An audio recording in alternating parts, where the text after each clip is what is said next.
We used fertility drugs the first time to get pregnant with Connor, and he was one of 12 eggs that could have fertilized, and only just the one did. So the second time around, the doctor said, I see you've got 8 eggs that would be about right for fertilizing. Maybe you ought to wait. And we were like, psh, what are the odds, you know? 6 out of 8 fertilized that second time. We did artificial insemination and got quite our money's worth. Sophie, can you go get Kyle?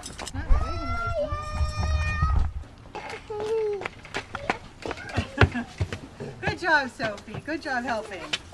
Okay, come on in. Hang up your coats. My husband and I met the first day of college, didn't like each other for a few years, and then got together and started dating, and we actually got married in the morning and graduated in the evening of the same day. We talked about kids and we decided that 2 would be a good number for us, because our theory was anytime the kids outnumber the parents, you're in trouble.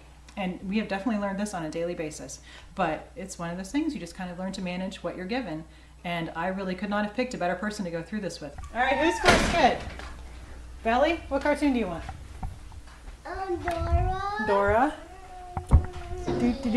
Dora. We have a first kid of every day. That way they get to take turns being the first to pick something, because otherwise it's just a big fight. They like to, you know, the first kid of the day gets to pick what cartoon they watch while I'm making lunch. They get the first dessert.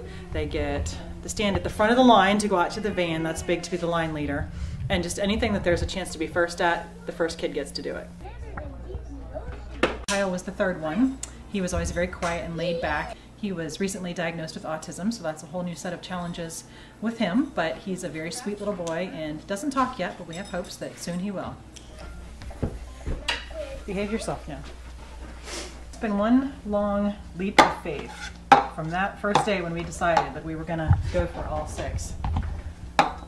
Okay, how many people want salsa? Raise your hand. Me. 3. You know, we never dreamed how much our lives would change in that time, and all the people we would meet, and the people that would reach out to us and help us, and the kind of support we would get. How hard it would be, and yet also how rewarding too. What else is in this giant bag of fun? Whoops, sorry. A candy cane. Look how cute that is.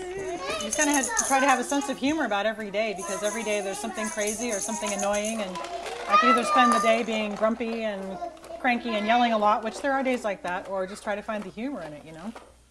So that's mostly what keeps me going is laughing at things. Everything is sticking to my feet. Everything's sticking to your feet. I know, because look at what your brother did on the floor over here. I would say the highest is when you've been trying to get something through to them and they get it on their own.